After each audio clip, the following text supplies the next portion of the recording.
नमस्कार। क्या मानव इतिहास के सबसे खतरनाक भूकंप की उल्टी गिनती शुरू हो चुकी है? ऐसा सिर्फ वैज्ञानिक और अंतरराष्ट्रीय अध्ययन और रिसर्च रिपोर्टें ही नहीं, बल्कि दुनिया के टॉप एवं प्रमाणिक एस्ट्रोलॉजर्स और भविष्यवक्ता तक इशारा कर रहे हैं। सवाल सीधा है, क्या आपका इलाका भी उस नक्शे में आता है जिसे अब अत्यधिक जोखिम वाला जोन कहा जा रहा है? इथियोपिया के हाईली गुब्बी ज्वालामुखी ने 10-12 हजार साल की नींद के बाद अचानक फटकर वैज्ञानिकों को हिला दिया है। सब प्लीनियल श्रेणी के इस विस्फोट से 45,000 फीट ऊंचाई तक राख और गैस का गुब्बार उठा, जो यमन ओमान पार करके सीधे भारत की तरफ बढ़ा। इसकी राख और सल्फर डाइऑक्साइड की परत गुजरात, राजस्थान, दिल्ली एनसीआर तक पहुंची, जिस वजह से भारत से पश्चिम एशिया की उड़ानें रद्द करनी पड़ी और रुख बदलने पड़े।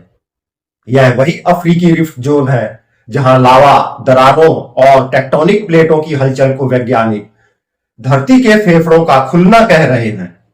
और इसका असर सिर्फ अफ्रीका तक सीमित नहीं रहा। ठीक इसी महीने इंडोनेशिया, पेरू, ग्रीस, जापान, कामचाटका और प्रशांत रिंग ऑफ फायर में दर्जनों मध्यम से तेज भूकंप दर्ज हुए। कामचाटका के पास 8.8 तीव्रता के मेगा थ्रस्ट झटके ने 7 ज्वालामुखियों को एक साथ सक्रिय कर दिया, जो वहां 300 साल में पहली बार देखा गया परिघटन है। अमेरिकी जियोलॉजिकल सर्वे और वैश्विक भूकंप सूचियां दिखा रही हैं कि सन 2025 के सिर्फ नवंबर महीने में ही धरती के चारों तरफ सैकड़ों झटके दर्ज हुए, अधिकतर 4 से 6 तीव्रता वाले, पर कई जगह 7 के पार भी। इसी के बीच वैज्ञानिक और अंतरराष्ट्रीय संस्थान अलग अलग भाषा में चेतावनी दे रहे हैं। अमेरिकी जियोलॉजिकल सर्वे के डेटा के मुताबिक अकेले अमेरिका की लगभग 75% आबादी किसी न किसी भूकंप जोखिम क्षेत्र में रहती है। जापान की आधिकारिक अर्थक्वेक रिसर्च कमेटी नानकाई ट्रफ के पास अगले वर्षों में 8-9 तीव्रता के मेगा अर्थक्वेक की संभावनाएं लगातार बताई जा रही हैं। भारत को लेकर भारत की सरकार और निजी संस्थानों के ताजा वर्गीकरण में हिमालयी बेल्ट यानी उत्तराखंड, हिमाचल, जम्मू कश्मीर, सिक्किम, अरुणाचल, उत्तर पूर्व, गुजरात, राजस्थान, अंडमान निकोबार, दिल्ली एनसीआर वगैरह को उच्च या बहुत ही उच्च जोखिम वाले क्षेत्र में रखा गया है। कुछ रिपोर्टों में भारत के लगभग 60% भूभाग और 75% से अधिक आबादी को मध्यम से गंभीर भूकंप जोखिम के घेरे में बताया गया है। विश्व आर्थिक मंच और एओएन जैसी वैश्विक जोखिम रिपोर्टें भी साफ लिखती हैं कि जलवायु परिवर्तन, अनियोजित शहरीकरण और घनी आबादी ने भूकंप और सुनामी जैसी प्राकृतिक आपदाओं को कहीं अधिक मारक और महंगा बना दिया है। यानी झटका तो उतना ही होगा, पर तबाही कल्पना से भी ज्यादा। अब जरा ज्योतिष जगत की तरफ देखते हैं, जहां अलग अलग महाद्वीपों और देशों के लिए ग्रह स्थिति को लेकर असामान्य रूप से मिलती जुलती चेतावनियां दिख रही हैं। वैदिक ज्योतिषी एस्ट्रोडॉक अनिल ने शनि की चेतावनी नाम से जारी अपने एक विश्लेषण में विस्तार से लिखा है कि शनि, मंगल और चंद्रमा के कुछ विशेष संयोग, विशेषकर जब ये वायु राशि में साथ आते हैं, दुनिया भर में भूकंपीय गतिविधि, ज्वालामुखी, सुनामी और समुद्री तूफानों के जोखिम को कई गुना बढ़ा देते हैं। उन्होंने कई क्रिटिकल विंडो पीरियड भी बताए हैं जब धरती पर टेक्टोनिक तनाव चरम पर रहेगा, और खासतौर पर रूस के सुदूर पूर्वी इलाके, ऑस्ट्रेलिया के उत्तर पूर्व, इंडोनेशिया, फिलीपींस, अंडमान निकोबार और हिमालयी क्षेत्र में बड़े झटके संभव हैं।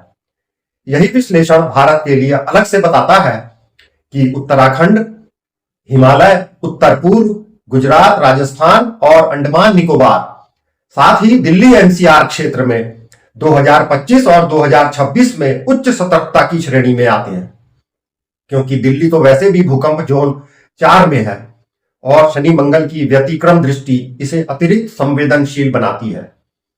मुंडेन और जियोपॉलिटिकल ज्योतिषी प्रशांत कपूर ने अपनी हालिया लाइव चर्चा में नवंबर 2025 को धरती के नीचे से उठती कराह का महीना बताया था, जहां अफ्रीका के रिफ्ट जोन से लेकर इंडोनेशिया और प्रशांत रिंग तक लगातार झटके, ज्वालामुखी और भूस्खलन की लाइन दिखती है। वे अगले कुछ महीनों को हिमालय और हिंद महासागर क्षेत्र के लिए विशेष तौर पर महत्वपूर्ण कहते हैं। दूसरी ओर पाश्चात्य मंडेन ज्योतिष में 2025 को सुनामी ईयर तक कहा गया है, क्योंकि शनि, नेपच्यून और प्लूटो के गोचर से जल तत्व, समुद्र और तटीय इलाकों में गड़बड़ी के योग बनते हैं। कुछ विश्लेषक 2025 की आखिरी तिमाही में ही भारत, कैलिफोर्निया, तुर्की, इंडोनेशिया और जापान जैसे क्षेत्रों के लिए उच्च तीव्रता के भूकंप की आशंका जताई है। लोकप्रिय और अलौकिक शक्तियों वाले भविष्यवक्ता बाबा वेंगा की प्राचीन व्याख्याएं भी इसी दिशा में इशारा करती हैं। उनके शैटरिंग अर्थक्वेक्स वाले कथन को अब तुर्की, रूस, जापान और प्रशांत क्षेत्र में आए मेगा झटकों के साथ जोड़कर देखा जा रहा है। टाइम्स ऑफ इंडिया जैसी मुख्य धारा मीडिया की रिपोर्टें बता रही हैं कि उनकी कई भविष्यवाणियां पहले ही 2025 में सच साबित हो चुकी हैं। यानी विज्ञान, ज्योतिष और पुरानी भविष्यवाणियां अलग अलग भाषा में एक ही बात दोहरा रही हैं, वह यह कि धरती इस समय असामान्य रूप से सक्रिय और संवेदनशील फेज में है। अब बड़ा सवाल, क्या हम कुछ कर भी सकते हैं या सिर्फ डर के साए में जीते हुए सिर्फ तबाही का इंतजार कर सकते हैं? भूकंप की सही तारीख, समय और जगह की भविष्यवाणी कर पाना आज भी विज्ञान के लिए तो लगभग असंभव ही है। यूएसजीएस बार बार साफ कहता है कि झटकों की संख्या बढ़ना या घटना अपने आप में किसी मेगा क्वेक या पक्का संकेत नहीं माना जा सकता, और अभी तक कोई भी वैज्ञानिक मॉडल 100% भरोसे के साथ दिन तारीख नहीं बता सकता। ज्योतिष भी खुद को प्रवृत्ति बताने वाला विज्ञान कहता है, गारंटी देने वाला नहीं। लेकिन दोनों मिलकर कम से कम इतना तो बता ही देते हैं कि कौन सी बेल्ट, कौन सा देश और कौन सा समय ज्यादा संवेदनशील है। और यहीं से शुरू होता है असली उपाय। जापान जैसे देश लगातार ड्रिल, सख्त building code, early warning system और लोगों की ट्रेनिंग के दम पर बहुत बड़े झटकों को भी अपेक्षाकृत कम नुकसान में झेल लेते हैं। लेकिन भारत, नेपाल, तुर्की या इंडोनेशिया जैसे क्षेत्रों के लिए पहला मंत्र यही है कि अब जबकि जमीन और आसमान दोनों चेतावनी दे रहे हैं, तो घर, दफ्तर, स्कूल, शहर योजना, ढांचागत मजबूती और परिवार स्तर की इमरजेंसी तैयारी को मजबूत करना ही वास्तविक उपाय है। यानी निष्कर्ष साफ है, वैज्ञानिकों की रिपोर्टें, अंतरराष्ट्रीय मीडिया, वैश्विक जोखिम सूचकांक और टॉप ज्योतिषियों की गणनाएं सब एक साथ कह रहे हैं कि सन 2025-26 ही वो दौर है जब धरती बार बार हिल सकती है और महाशक्तिशाली भूकंप भी आ सकता है। फर्क सिर्फ इतना होगा कि कौन से देश और समाज ने इस चेतावनी को डर बनाकर छोड़ दिया और किसने इसे तैयारी में बदलकर आने वाले महाभूकंप की तबाही को कम से कम करने की ठान ली। वैसे इस बारे में आपकी अपनी खुद की क्या एनालिसिस और भविष्यवाणी है? क्या विज्ञान कभी भूकंप की तारीख और समय सहित भविष्यवाणी कर पाने में सक्षम हो पाएगा? क्या अंधाधुंध शहरीकरण ही भूकंप की तबाही के लिए जिम्मेदार है? इंसान इससे बचाव आखिर कैसे कर सकता है? जरूर बताइएगा।